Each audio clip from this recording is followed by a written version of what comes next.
Voces de la Nación. De casa. Hola, Buenas tardes, Liz.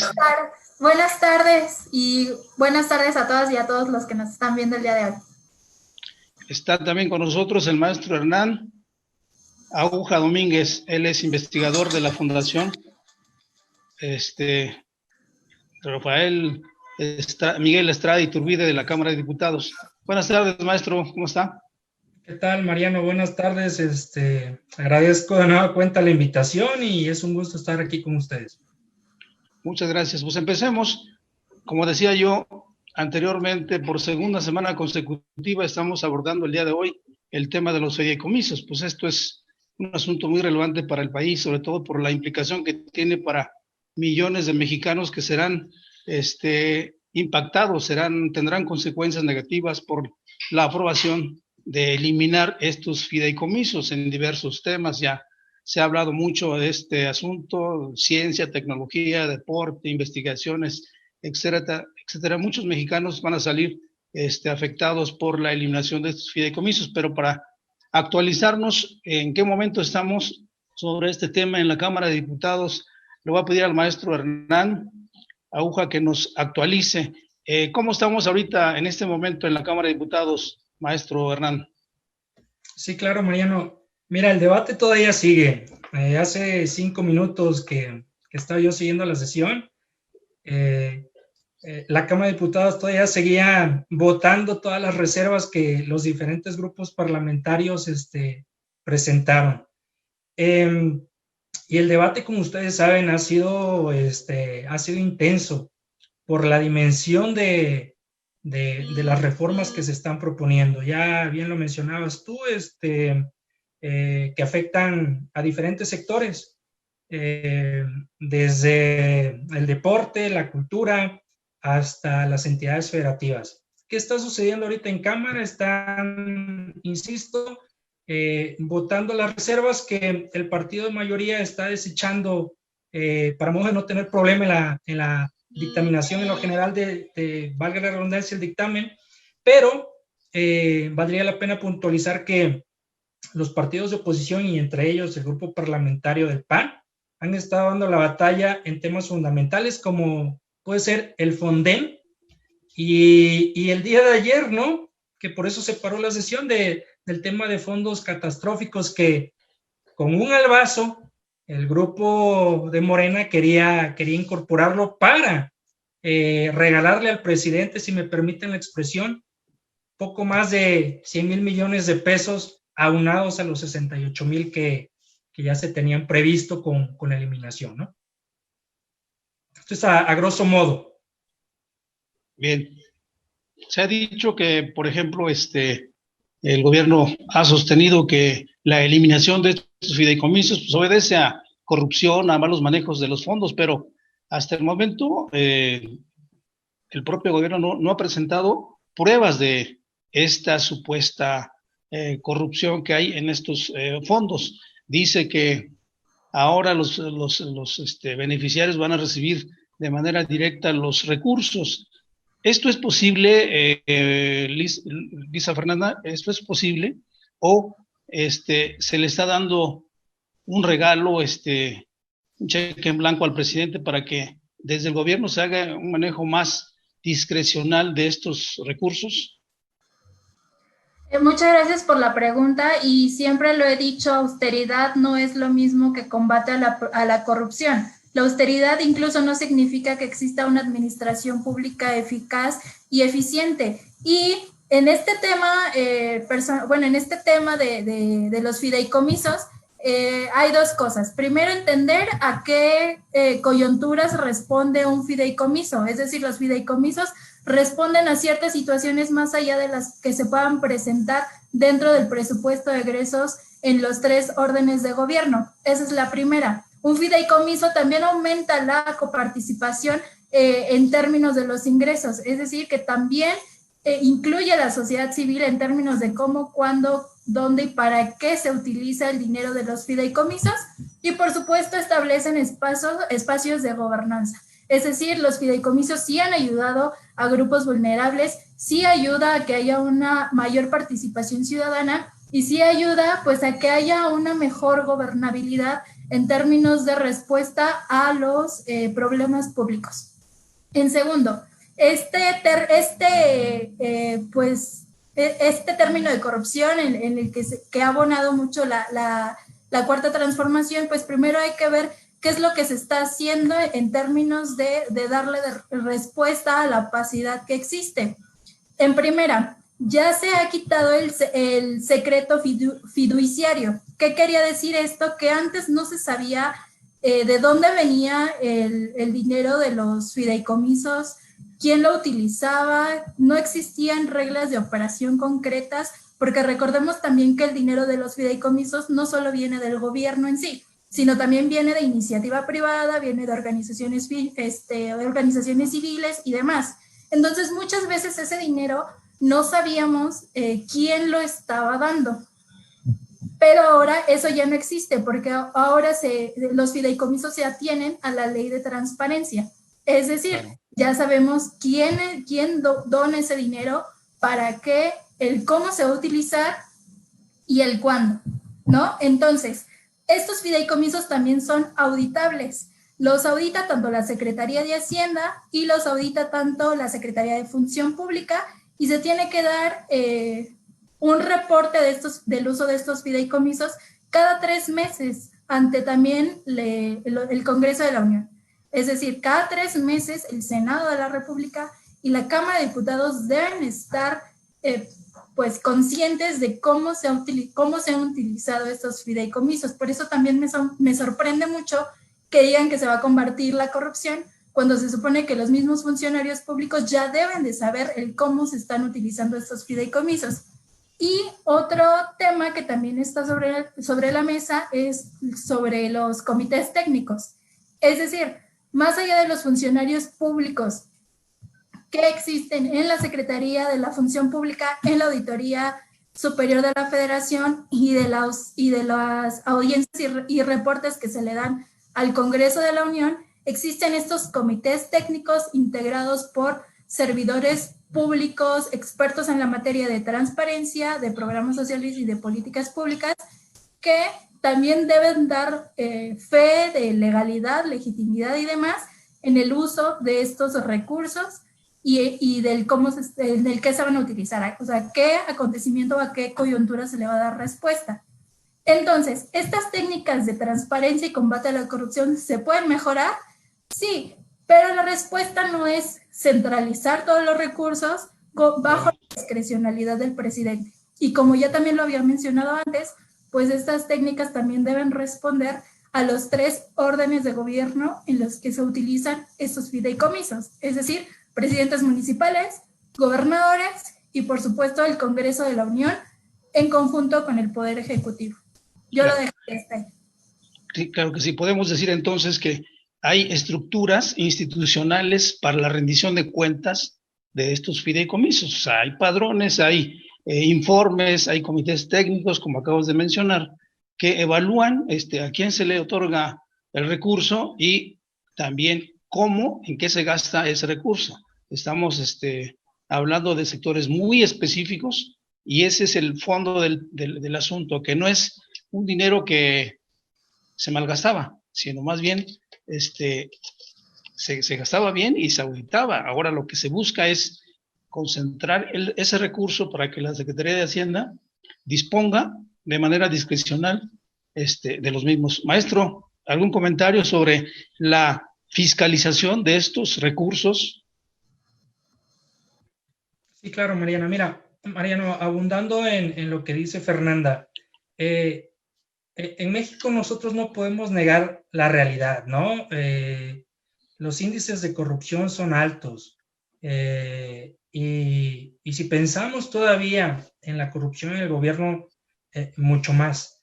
Por eso yo creo que el debate de la eliminación de los fideicomisos se ha centrado prácticamente en 3 temas fundamentales. Uno, que yo leo, digamos, a partir de las posturas de los diferentes grupos parlamentarios. Uno, el tema de, como lo menciona Fernanda, de transparencia y rendición de cuentas, que justifica de alguna manera la permanencia de de los fideicomisos. La otra, el tema presupuestario, porque no solamente impacta a los diferentes sectores, sino también al funcionamiento del Estado como tal.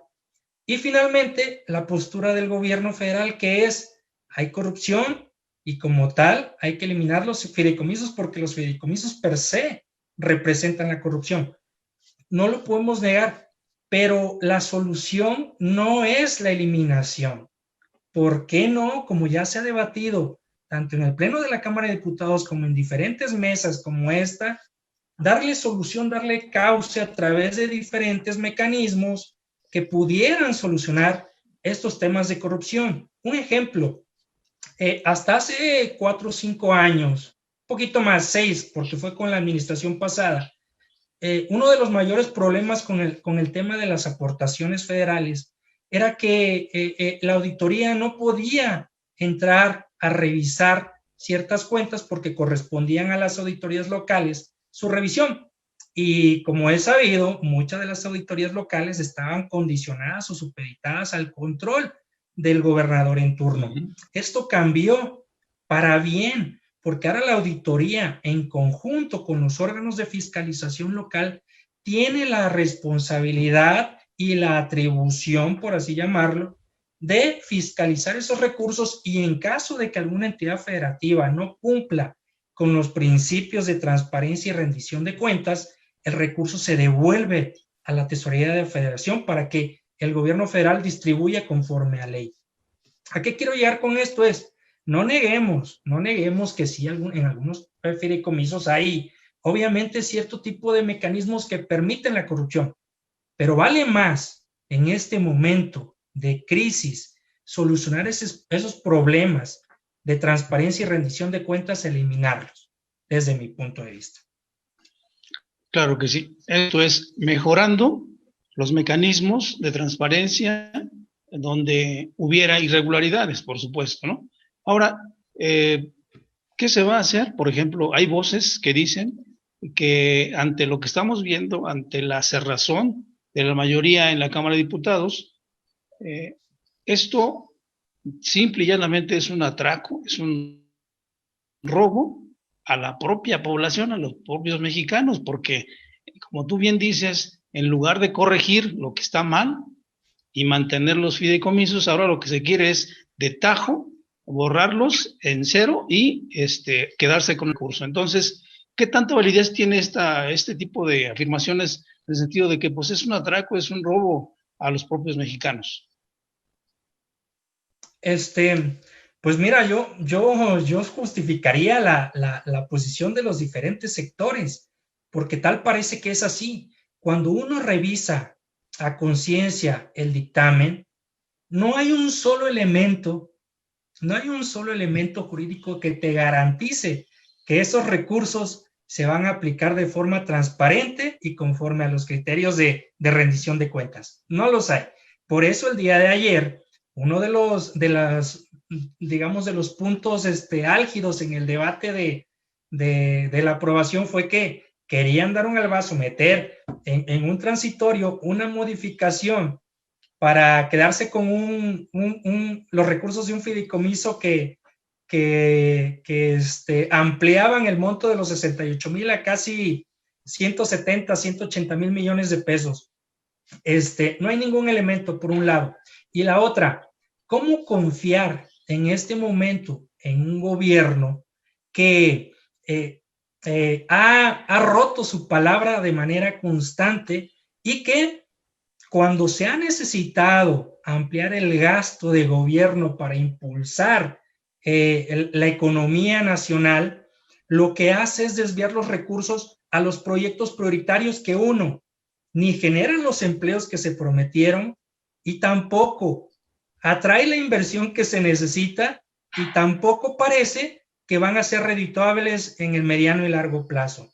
Entonces, de alguna manera yo los justificaría, ¿no? Totalmente. Y por otro lado, parece ser que el gobierno federal está empeñado en aplicar una política de descentralización de los recursos a rajatabla. No le ha bastado al gobierno federal, si me permites un poquito más de tiempo, no le ha bastado al gobierno federal reducir los recursos que se destinan a las entidades federativas a través de los diferentes mecanismos como son convenios de reasignación, las participaciones, las aportaciones y los diferentes subsidios, no le ha bastado. En esta propuesta de presupuesto reduce el gasto federalizado en 9%, y ahora le quitas tú los montos que se destinan para el Fonden, los montos que se destinan para el Fondo Metropolitano, los montos que se destinan al Fondo Minero. Están maniatados totalmente las entidades federativas, y una de las posibles consecuencias para el próximo ejercicio fiscal es que si los estados no tienen el apoyo del gobierno federal, terminen contratando deuda. Así es. ¿Algún comentario, Lisa? Sí, totalmente. Bueno, yo siempre lo he dicho, lo que urge es la redefinición del pacto fiscal, porque también los estados y los municipios deben de dejar de depender en su totalidad de todos los ingresos que le da la federación, porque así no va a existir un desarrollo humano sostenible, por decirlo así. Porque si volvemos a tener otra crisis, o sea, los municipios y los estados ya no van a tener cómo sostenerse. El depender de la federación es algo que ya no se pueden dar el lujo. Y en segundo, se debe fortalecer las instituciones en términos de, ya comentaba Hernán, en términos de transparencia y de rendición de cuentas, y tenemos un sistema nacional anticorrupción por el que nadie ha dicho nada. Es una institución, tenemos una política nacional de anticorrupción, y es una política que se ha quedado a medias, tanto en los estados como en los municipios. No existe política anticorrupción que se aplique con base en lo que está plasmado en la ley. Entonces también ahí creo que como oposición tenemos otra oportunidad también de fortalecer las instituciones y de que no esté pasando lo que ahora, porque ahora con el pretexto de la corrupción pues quieren desaparecer todo. Entonces ya no tendríamos nada, ¿no? Ni programas sociales, ni ayudas, subsidios, nada. Porque lamentablemente la corrupción pues ha abarcado ya muchas instituciones. Entonces, fortalezcámoslas con lo que hay. Tenemos ya un sistema nacional anticorrupción, como ya lo había dicho, del que nadie ha hablado, ¿no? Y que se ha quedado a un lado y que lamentablemente, pues en los estados y los municipios son recursos que se han quedado opacos. Y otra también es la redefinición de los programas sociales, porque también muchas becas, muchos programas, muchos subsidios se empalman o están duplicados, y eso también pues abona a que los recursos se malgasten, y eso también abona a que los recursos no sean para todas y todos, porque nada más se quedan unos cuantos, porque una persona se apoya con 1 o 2 fideicomisos o con 1 o 2 programas, y eso también abona a que no haya un gasto eficaz y eficiente tanto de los fideicomisos como de los apoyos que se dan de los mismos, y de las becas también, porque si una persona es beneficiaria de 2 becas o de 3, entonces pues ya le está quitando un apoyo a otras personas que tal vez lo necesiten. Lo necesiten. Entonces yo lo dejaría aquí. Muchas gracias. Muy bien. Ahora, en este momento, maestro Hernán, la oposición, por ejemplo, en la Cámara de Diputados, ya toda se unió en contra de esta decisión, y se ha planteado la posibilidad de que ahora en el debate, en la aprobación del presupuesto de egresos 2021, se insista, se vaya en bloque para pedir que ahí se recuperen estos recursos que se están quitando ahorita los fideicomisos, y que se reintegren al presupuesto de egresos 2021. ¿Esto es viable? ¿Es posible todavía, maestro? Mira, Mariano, yo la verdad lo veo difícil. Si la postura del gobierno federal es eliminar en su totalidad los fideicomisos, o bueno, estos 109 fideicomisos que se están proponiendo, veo prácticamente inviable que se reincorporen, como ellos justifican también en su discurso recientemente, que se incorporen en el presupuesto de egresos. ¿Por qué? Porque de entrada el presupuesto de egresos viene con una reducción de 0.3% en términos reales. Ahora, ¿cómo estiras la cobija cuando hay diferentes necesidades? Por citar un ejemplo, los que mencionaba Fernanda en temas sociales, ¿no? En campo. Si me permites rápidamente, mira, te leo. La propuesta de presupuesto trae una reducción en agricultura, perdón, en comunicaciones y transportes de 0.5% real. En trabajo y previsión social de menos 20%. En energía de 6%. En función pública de 8%. Medio ambiente apenas creció 0.2%. Marina 2.2%, salud, pues por obvias razones se incrementó en 2%. Es decir, hay una diferenciación en la asignación presupuestal que parece inviable que esto se recupere. Lo que yo creo que sí se puede recuperar sería el tema de los recursos que se van a entidades federativas y municipios a través del ramo 23, provisiones salariales y económicas. Y ahí que se podría recuperar con un alto sentido, digamos, de responsabilidad del gobierno federal. El FONDEN, el Fondo Metropolitano, el Fortaseg, que también se eliminó, y el Fondo Minero. Desde que inició esta administración, insisto, o sea, han maniatado a los gobiernos estatales al grado de que los han orillado a contratar deuda y con posibilidad de aumentarla en el próximo ejercicio fiscal. Valdría la pena que el grupo parlamentario del PAN y la oposición dieran la batalla, pero ¿qué significaría, digamos, modificar la propuesta del gobierno federal? Es modificar las variables macroeconómicas con las que parte la estimación de la Secretaría de Hacienda y posiblemente estaríamos teniendo estimaciones ficticias para que el próximo año posiblemente no se alcance la meta de recaudación y por lógica el gasto previsto, ¿no? Pero bueno, habrá que esperar, posiblemente el propio gobierno y la oposición lleguen a un acuerdo y las prioridades que tiene el gobierno federal en sus megaproyectos, pues puedan sufrir ahí una reducción en pro de la población que sí lo necesita. Justo iba a ese punto, Hernán, porque el gobierno necesita dinero y no quiere endeudarse. O sea, políticamente es bien vista esa posición, ¿no? Pero también hay otras voces que dicen, bueno, si el gobierno quiere dinero para sus proyectos prioritarios, pues que contrate deuda pública, porque así se compromete a pagar, y cosa que en este caso no se comprometería a nada, a reponer esos recursos de los fideicomisos en el presupuesto del año entrante, ¿no? Entonces, es una contradicción ahí que se maneja por parte del gobierno.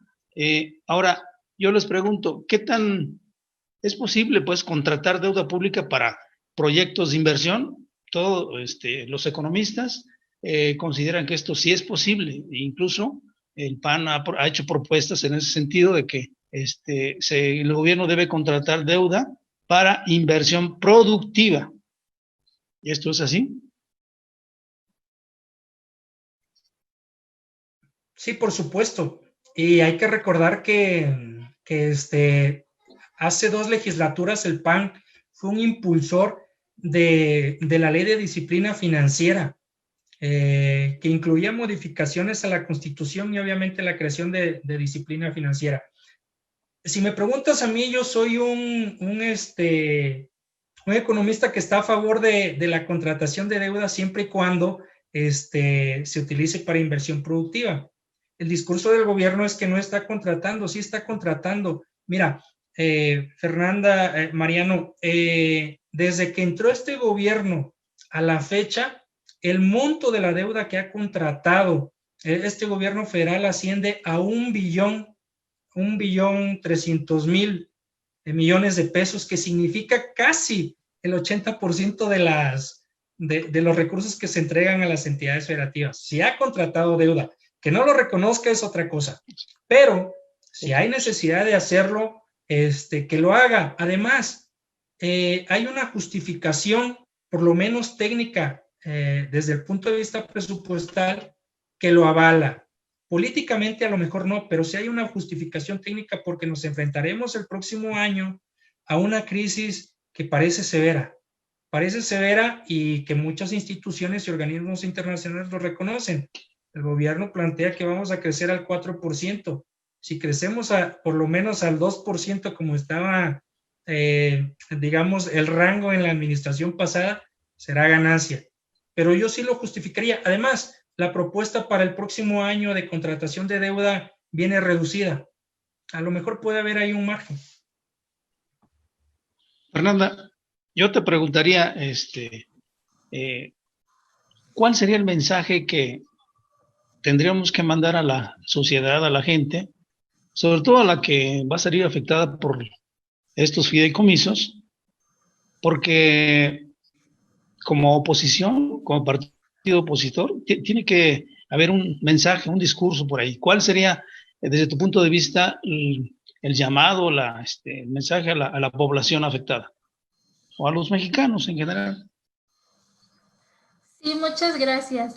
Y lamentablemente es una pregunta muy compleja porque no a todos nos afecta de la misma manera cómo el gobierno toma decisiones.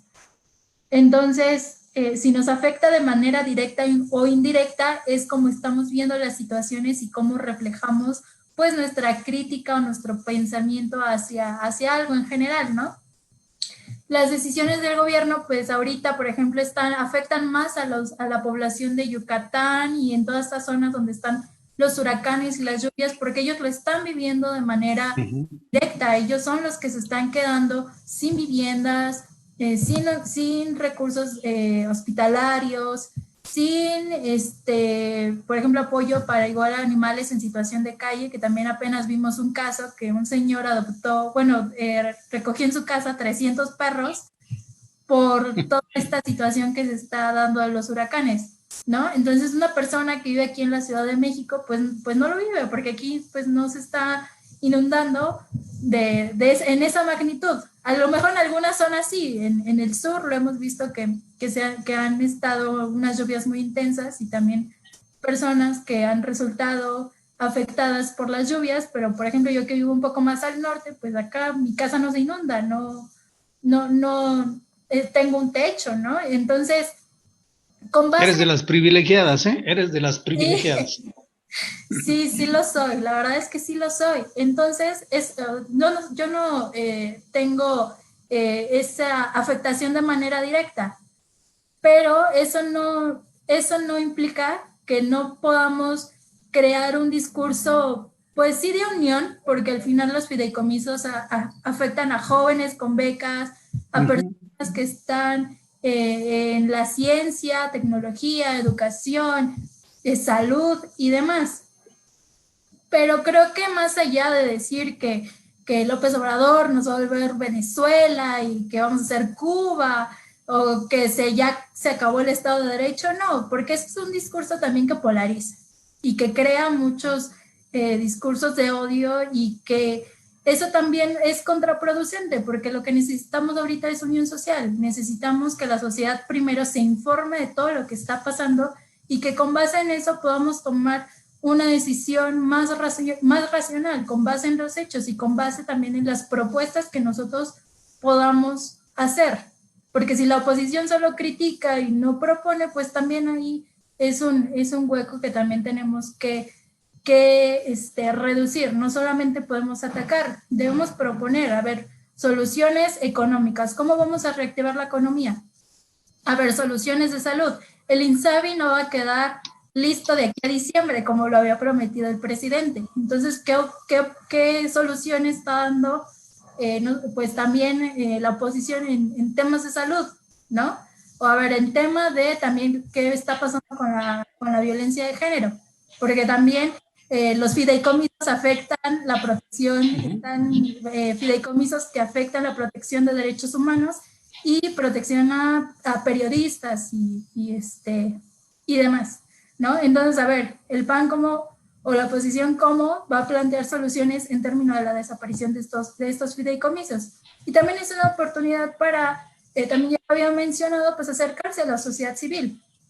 Hoy investigadores de CONACYT, del CIDE, estuvieron afuera de la Cámara de Diputados protestando. Estuvo incluso ahí el doctor Mauricio Merino con carteles protestando fuera de la Cámara de Diputados por los fideicomisos, ¿no? Entonces, a ver, ¿dónde está el PAN protestando con sociedad civil? También que no se nos deben olvidar las calles, ¿no?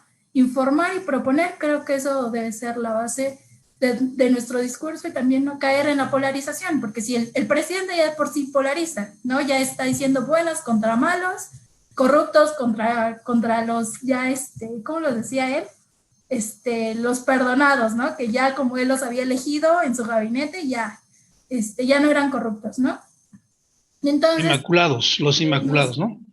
Exactamente. Entonces tenemos que salirnos de ese discurso también, porque también pues crea todos estos discursos de odio y cierra el diálogo, tanto en sociedad civil y tanto en los partidos, y eso también nos da baja credibilidad, ¿no? Como partidos de por sí, en general la credibilidad de los partidos políticos pues está por los suelos, y más con todas estas peleas que se dan sin fundamentos, pues peor aún, ¿no? Entonces, nuestro discurso entre proponer, sí, criticar, pero también atrás de la crítica, que esté la propuesta, y siempre estar en las calles, no hay que olvidarnos de estar en las calles. Claro que sí. Y ya para finalizar nuestra emisión de hoy, quiero hacer este planteamiento, una reflexión. Por supuesto que el papel de la oposición es informar, y esa es parte de esta labor que estamos haciendo, informar para poder hacer propuestas, hacer planteamientos, hacer alternativas de solución, presentarlos a la gente. Pero más allá de eso, políticamente, y ahí va la reflexión, políticamente la gente no es tonta, digamos, como lo dice el propio presidente. La gente es inteligente, muy inteligente. Y de alguna manera, políticamente, yo pensaría que va a cobrar factura de estos y otros temas en las elecciones del próximo año. ¿Ustedes coinciden con esa postura, con esa reflexión? Perdón.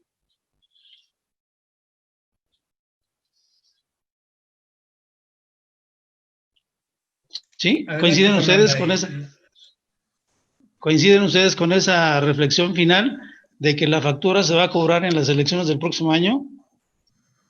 Pues yo esperaría que sí. Lamentablemente, si seguimos viendo las encuestas, la popularidad del presidente sigue siendo alta. Pero eso también se debe a que la oposición no ha encontrado puede ser una persona que le pueda, en términos de imagen política, que le pueda hacer frente al presidente. Digo, ahorita tenemos, por ejemplo, en Acción Nacional, el regreso de Ricardo Anaya, que por mi parte está excelente, ¿no? Que Ricardo Anaya regrese a la vida pública, pero también entender que eso no es suficiente para poder ganarle a López Obrador. Va a cobrar factura, ¿por qué? Pues porque los recursos no van a alcanzar, los recursos económicos no van a alcanzar, no va a haber programas, no va a haber apoyos. Digo, ahorita son procesos electorales y se están dando muchos apoyos y la crisis y todo, pero si no hay reformas estructurales de fondo, si no hay reforma fiscal, si no hay reforma del pacto entre los gobernadores, no va a haber recursos, y eso va a afectar también las economías, y va a haber inflación. También estoy pensando mucho en el sistema de salud, porque me preocupa lo que va a pasar con el INSABI. Yo siempre he abonado a que necesitamos la homologación ya del sistema de salud. No necesitamos 4, no necesitamos un IMSS, un INSABI, un INSABI, o sea, necesitamos que ya se homologuen los 4 para que verdaderamente exista el derecho universal de acceso a la salud. También me preocupa el problema de la violencia contra las mujeres, porque ahorita es algo que está, que que ahorita que el gobierno federal es algo que está haciendo menos. Y por eso muchas marchas, pero los feminicidios continúan. Y es un problema el que el gobierno federal pues lo ha hecho menos y que va a seguir creciendo, ¿no? También otro tema que ya nos había tocado, el tema de los huachicoleos, del huachicoleo, pero también otra vez está el tema latente. No se ha acabado con todo lo que hizo o lo que ha hecho el gobierno federal, no ha acabado, siguen las tomas clandestinas y eso también sigue siendo pérdidas para Pemex, al que se le sigue invirtiendo, muchísimo dinero. Ya lo había comentado Hernán, con todo el dinero que se le destina a los megaproyectos. Entonces yo creo que sí va a cobrar factura. El problema es que saber cuándo o hasta cuándo vamos a poder seguir soportando pues estas decisiones, ¿no? Situaciones o estas decisiones. Sí las vamos a seguir aguantando pues, porque aquí seguimos. Y hay otra cosa también, la oposición ahorita está peleando también por un ingreso básico universal, que al principio era la propuesta del ingreso único vital, que era un apoyo económico a todas las personas que no tenían cabida en los programas sociales actuales del gobierno. El ingreso único vital era temporal, se le iban a dar 3,600 pesos a personas, por ejemplo, que no eran de la tercera edad o que no eran madres solteras o que no eran estudiantes, porque ellos ya tenían ciertas becas, ¿no? Entonces, si la oposición también quiere luchar por un ingreso básico universal, tiene que empezar a redefinir todo el proceso que debe de venir antes de aprobar un ingreso básico universal para que el dinero verdaderamente alcance y sea un programa o un derecho para todas y todos. Yo lo claro dejo. Que sí. Gracias, Liz. ¿Algún comentario final, maestro Hernán? Sí, rápidamente, digamos que redondeando un poco la idea de Fernanda y tratando de responder tu pregunta. Por el bien de la democracia, yo esperaría que sí cobrara factura, porque digamos que la experiencia en estos 2 años ha sido que el ejercicio de poder ha sido a rajatabla, ha sido tajante y no hay equilibrio. Es decir, el presidente controla todas las entidades autónomas que tú me digas. La Cámara de Diputados, la Cámara de Senadores todavía está a salvo, pero tal parece que el Tribunal Superior, todas las entidades autónomas vinculadas al sector energético, por el bien de la democracia, yo creo que sería bueno que cobrara factura la elección del próximo año. ¿Qué concluyo? A ver, es cierto, tenemos que informar a la gente e informar de manera objetiva. Yo también, digamos que tengo por ahí principios partidistas que de alguna manera me inclinan, pero en una opinión objetiva nosotros en el tema de fideicomisos, o estamos debatiendo el tema de fideicomisos, no porque sea una necesidad, sino como resultado de las malas decisiones del gobierno federal en términos del ejercicio del gasto.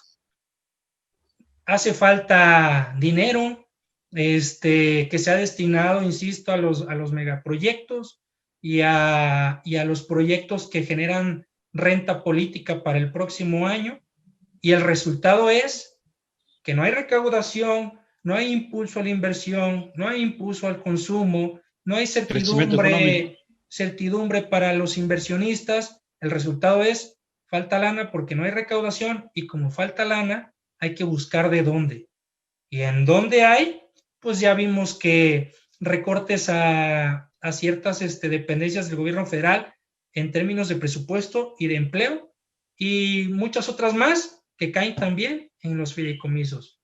Reiterar, o sea, esto que estamos debatiendo de fideicomisos no es por falta de dinero, sino por las malas decisiones que se han tomado desde el gobierno federal.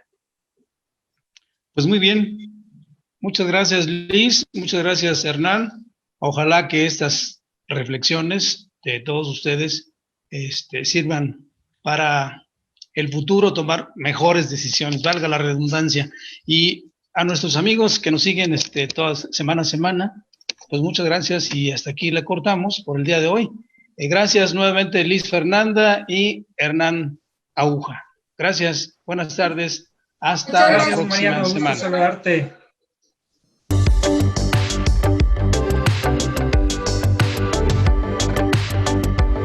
Voces de la Nación. De casa.